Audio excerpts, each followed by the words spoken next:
I'll tell you the story of a little boy called Lai Tai. He was trafficked and sold as a beggar in Thailand. He's crippled, he can't walk properly, and he's got a face of an angel. So he was repatriated and brought back to us. And every year we update the profiles of the children and send the sponsors an update of what the kid's doing. And every year we think of something interesting to put in that. So last year our question to all the kids was, if you could have half an hour with Buddha, what would you ask him for? And the teenage boys are asking for sports cars and cameras and IT equipment and motorbikes. The girls are asking for jewellery and clothes and a nice house and a rich husband, all the predictable things. And we got to little 9-year-old Tai, and he looked up at me with his angel's face and he said, "Oh, I wouldn't waste Buddha's time. He's very busy. But all I would ask him was, could he make me a better person, a good person in this lifetime? Because I must have been a terrible person in my last life to have a mother that threw me away and sold me and not to be able to walk like other children. So I'd ask Buddha to make me a really good person so that in my next life I'd have a mother who loved me and I could walk like other kids." That's all he wanted. You know, what do you say to a gorgeous kid like that? That's all he wanted. In Cambodia at Sunrise 1 and 2, we've got kids going to university now. We've got a boy doing very well in law, architecture and IT. We've got girls working as a dental nurse, selling insurance in the hospitality industry. We've got a car mechanic, a generator repairman. We've got boys working on the AutoCAD architectural system and working with construction companies and architects and designing homes and hotels. And these kids are up and away, and it's just wonderful to know that these kids learnt these skills, especially in the computer school, in our little school at Sunrise. I've got 7 kids here in Australia in colleges and university doing nursing, IT, arts media, and we've got one boy studying to be a film director. And it's just wonderful to see these kids that had absolutely no chance even of going to school, having the ability to pass all the academic tests to get into university in Australia. So I'm mindful of the time. So before I hand you over to John and Kathy, my kids know that I'm in Australia talking to groups of people who may elect to become financial sponsors of Sunrise. So the kids asked me to pass on to all of you that I'm speaking to 5 things. They wish you long life, health, strength, wisdom, and most of all, they wish all of you peace. And I looked at this list and I said, hang on, kids. I said, wealth's not on that list. And one of my 13-year-old kids stood up, rolled his eyes and looked at me and said, "Mum, if you've got long life, health, strength, wisdom and peace, you're already rich." And that's what I love about my life in Cambodia. My kids teach me more every day than I could ever teach them. Before I ask John and Kathy to come up, I want to thank all of you that are here, that are already on the staff giving program. You are making such a difference in the world in Cambodia to our kids. And to any of you that aren't on staff giving program, maybe you'll join up when you've listened to John and Kathy talk. So John and Kathy, come on up.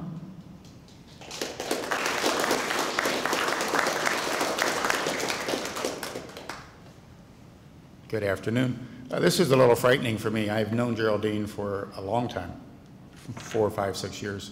I've never followed her, so she's not real easy to follow, I think you can tell. I was going to do my orange hair and chopstick, but I left it at home, so let me tell you a little bit about NHCC and what Kathy and I do and how we got started. NHCC stands for New Hope for Cambodian Children. Usually Kathy waits 5 or 6 minutes to interrupt me, but this is a new record. New Hope for Cambodian Children started, we officially founded it in 2006. And it was an offshoot from an earlier program that we started, a little program called Little Sprouts. And what had happened, we came to Cambodia in 2000. We were working with adults that had HIV. We discovered there were tens of thousands of adults with HIV. They were dying. There was no program for pediatric medicine in the country for children that had HIV. So the children were just basically, their parents would come to Phnom Penh, the capital, where programs like Medicine Sans Frontières had the medicine for the parents, but they only had 3,000 doses. There were tens of thousands of people with it. The parents would die and the children would be left behind on the streets with HIV, and if they were HIV negative, if they didn't have the virus, the community, some would accept them, they would get sort of absorbed into society. If they had the virus, nobody would take them. And then they started getting sick, and it was a real problem. We discovered that the generic medicine was available in Thailand, which is a 45-minute plane ride away. We raised $100,000. We went to Thailand. Excuse me. We opened the clinic. We are not doctors, and we saved 400 children. The group we were with, good, nice group, said, quit taking children. You're big enough. You don't need any more kids. Well, Kathy and I are real stubborn. We have 7 children of our own, and we have 11 grandchildren. I know I look very young to be a grandfather. Thank you.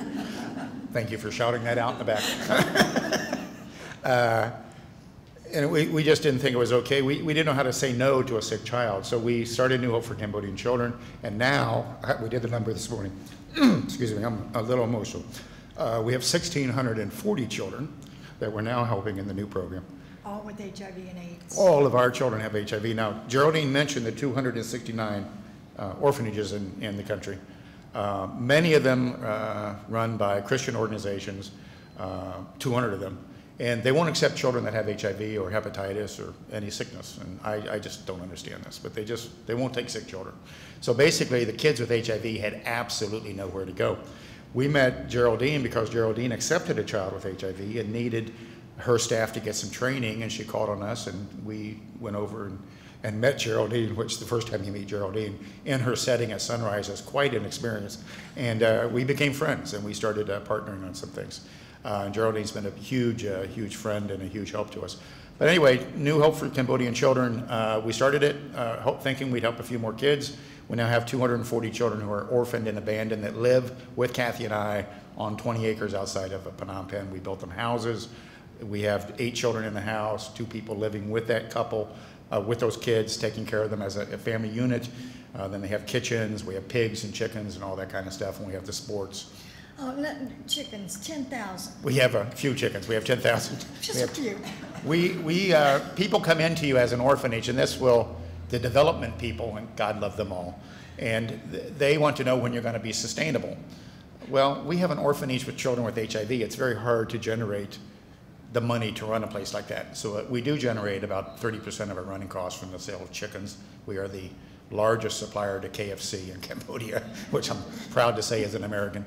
And we have 300 pigs that we raise. But we have a number of things that we do to try to raise money. We also have a sponsorship program, and we have donors who give us money, et cetera. But that's what we try to do. Kathy's going to tell you a few stories about a couple of the kids, because this is about the kids. Okay. All my children have HIV. All my children that have no place to go, they live with us. Our first priority always is try to stay with extended families. Mom and dad are already dead, no place for the child to go, so we provide transportation, food support, school support for the child to stay with grandma, aunt, or an uncle. And then these kids are monitored. We have a field worker for every 25 children on our outreach programs. Some of the kids that come to us, there's a little Sochia, 9 years old. Mom and dad died. Uncle was taking care of him. Got sick. With HIV, it does not take long to go downhill real fast.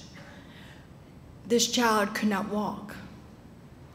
The uncle came, dropped him off at my front gate, and said, I can't take care of him, I don't want him. We had to carry him. He had TB. We could not start him on the ARV medicine for 2 weeks, because too much medicine in their body could kill him.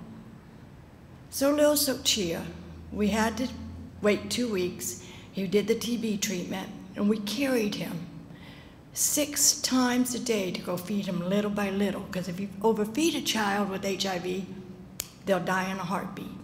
So you had to feed them small amounts during the day. Little Sochia, every day I went to see him to make sure he was still alive, because I didn't think he could make 24 hours. Little Sochia, I had to go to Thailand We started him on ARV meds, and 2 weeks later, I had to go to Thailand. When I came back 2 weeks later, he came out of his house walking and said, "Ma, can I get a bicycle now?" These are the stories that we hear every day. I have a little girl that came not 3 months ago, 14. Mom and Dad died, went to a foster family. The foster father decided to rape her in July 4 times. She got sick with pneumonia and AIDS. They put her in a hospital. She can't move. Her legs are stiff. Foster father went in and raped her a couple more times. So then somebody came, Likido, the human rights group, they came to us and said, "You have to take this child. She's 14. So we took her, we brought her, still can't move, give her 2 weeks of intense therapy. Every day we did therapy 3 times a day. And John went up to her and said, "Baby, you gotta move those legs. You got to keep exercising so I could buy you a bicycle." Last week she rode that bicycle to my house. Smile from ear to ear. She's got a life now. She's 14. She's 14. And what this child had to go through. And plus have the disease. When we start your orphanage down in Riem, all these kids I have right now, I have 20 of your children. I have a little house in Phnom Penh that I'm renting for your kids so we can move them down to Riem. These kids have already been abandoned. The oldest one in the house is 6. They're all little kids. They all need your love. They need your support. Because without y'all, I can't do my job. I need each and every one of you. I need 7 sponsors for each one of my kids. Because I can't love them and still raise the money.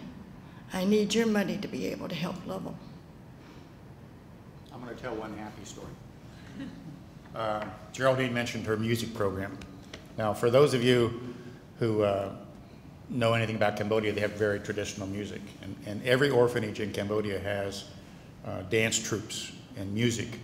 And what happens in Cambodia now, they go get the backpackers and they bring them all in and they pass the hat and they collect money, and the money goes to the director, he takes it home, and none of it trickles down to the kids. And you have Geraldine Cox who says, "Well, I'll do the same thing, only I'll rent the Sydney Opera House." And she'll have 8,000 people come and raise money, and the money goes to the kids. That's the difference in things. Well, about a year ago, we got a call from a group in Vienna. It's called the Life Ball. It supports people in Europe that have HIV. And they said, "Do you have children that play instruments?" And I said, "Well, of course. Can you send them to Vienna to play for Bill Clinton in this Life Ball?" And I said, "Well, of course. This is May 5th. And they said, "Oh, okay, we'll arrange it." And I hung up the phone. I said, "Kathy, we're starting a music program." I called Geraldine and she told me where to buy the instruments. 7 weeks later, the children flew to Vienna, children who have never seen an elevator. Spent 8 days in Vienna, played for 40,000 people, played Ode to Joy. By Beethoven. And had a wonderful time. So we cry a lot in our village, but we laugh a lot too. If you come to the village, then please come. People go, "Why are the children so happy?" It's amazing what unconditional love can do. We just love them like Geraldine does, unconditionally. And they blossom and they grow and they thrive, and wonderful things happen. None of it can happen without money. So, you know, we need to ask you to support us, and you're already doing a wonderful, wonderful job on that. And then some of you are thinking of riding bicycles through Phnom Penh and visiting the orphanages and raising even more money. So we're very, very thankful. I'll turn it back over to Geraldine.